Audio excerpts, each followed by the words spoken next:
Today in this video I will explain the chapter 6 making of a scientist language. At the age of 22, a former scout of the year excited the scientific world with a new theory on how cells work. This chapter is about Richard H. Abride. When he was at the age of 22, he made the scientific world surprised by giving a theory, the theory how cells work. Richard H. Abride and his college roommate explained the theory in an article in the Proceedings of the National Academy of Science. Proceeding of National Academy of Science, this is a magazine. In this magazine, Richard Abride and his college roommate had given a theory. That theory was printed, and that surprised the whole scientific world. It was the first time this important scientific journal had ever published the work of a college student. This magazine, Proceeding of National Academy of Science, was very important and remarkable magazine. It never published the article of a student. First time it had published the article of a student. In sport, that would be like making the big league at the age of 15 and hitting a home run your first time at bat for Richard Abride. It was a great achievement for the Richard Abride. It was just like in sport, any player at the age of 15 hit a century and then he returns. Same way Richard Abride had done a great surprise by giving a theory how the cell work.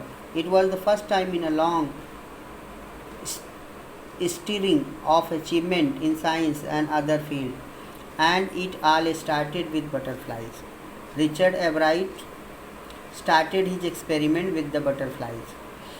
And only child, Abride grew up north of Reading, Pennsylvania. Richard Abride was born in north of Reading, and the state name was Pennsylvania, and the country is USA. There wasn't much I could do there, he said.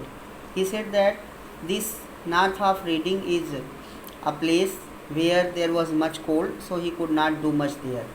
I certainly couldn't play football, baseball with the team on because Richard Abride had no friends. So in Pennsylvania, north of Reading, he could not play team game like football or baseball. But there was one thing I could do, collect things. Richard Abride started collecting things from his childhood. So he did, and did he ever, beginning in the kindergarten.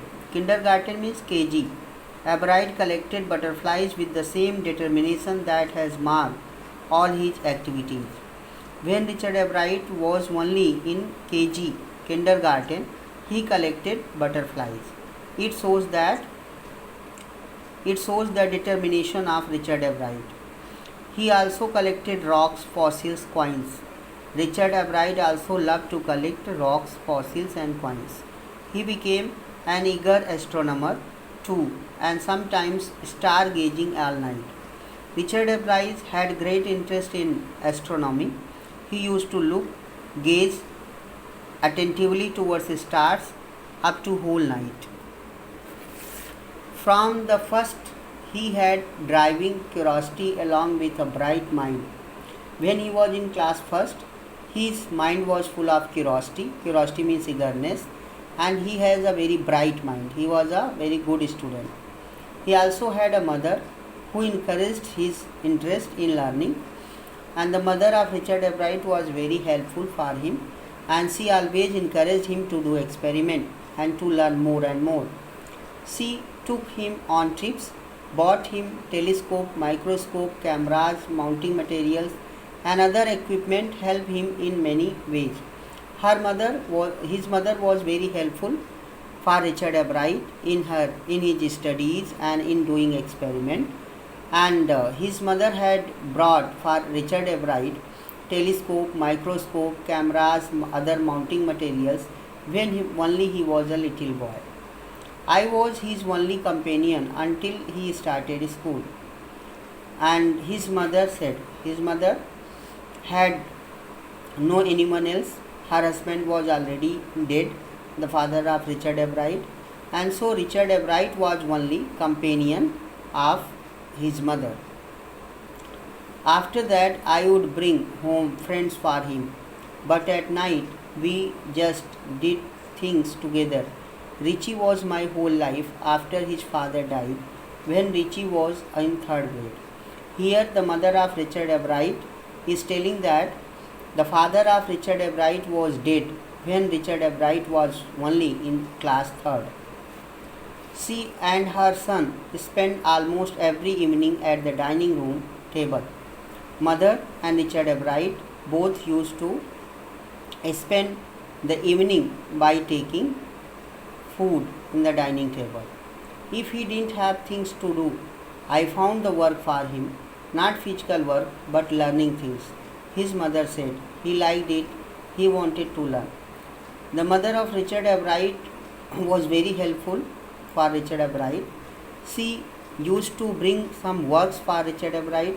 The work was not physical one, the work was learning one, so that Richard Ebright may do experiment and he may learn something. And learn he did. He earned top grade in the school. On everyday things, he was just like every other kid, his mother said. His mother said that Richard Ebright was very bright student. He always stood first in the class, and in other way, in common way, he was just like other children of the locality. By the time he was in second grade, Ebright had collected all 25 species of butterflies found around his hometown. When Richard Ebright was in second class, he had collected 25 species of butterflies. It was a great achievement of Richard Ebright. It shows that he loved to collect butterflies since his childhood. That probably would have been the end of my butterfly collecting, he said. But then my mother got me a children's book called Travel of Monarch 10, Monarch X. Richard Ebright is telling here that he had collected 25 species of the butterflies, and after that he stopped collecting them, and his experiment would have been stopped if his mother had not brought a book. That book was written by the Dr. Frederick A. Urquhart, who was the professor in the Toronto University, which was situated in Canada. The name of the book was Travel of Monarch X, How the Monarch Butterfly Migrate from One Place to Another. And that book, which told how monarch butterflies migrate to Central America, opened the world of science to eager young collector. His mother told that the Richard Ebright mind was very curious. He wanted to learn more, and this book had opened the world of science for Richard Ebright, because with the help of this book he was studying that how monarch butterfly migrate from Central America to other part. At the end of the book, readers were invited to help study butterfly migration, and they were asked to tag butterflies for research by Dr. Frederick A. Urquhart of the University of Toronto, Canada. Ebright's mother wrote to Dr. Urquhart, and soon Ebright was attaching the light adhesive tags to the wings of monarch. And this book, Travel of Monarch X, was written by a great professor, Dr. Frederick A. Urquhart, who was professor in Toronto University, which was situated in Canada. Professor had invited all the readers to do experiment by tagging the wings of the monarch butterflies. Anyone who found a tagged butterfly was asked to send the tag to Dr. Urquhart. And Dr. Urquhart had made an announcement that anyone who will find a tagged butterfly, he will send it to Dr. Urquhart, so that he and his students who are studying the travel of monarchs, they can study how the monarch butterfly travel from one place to another.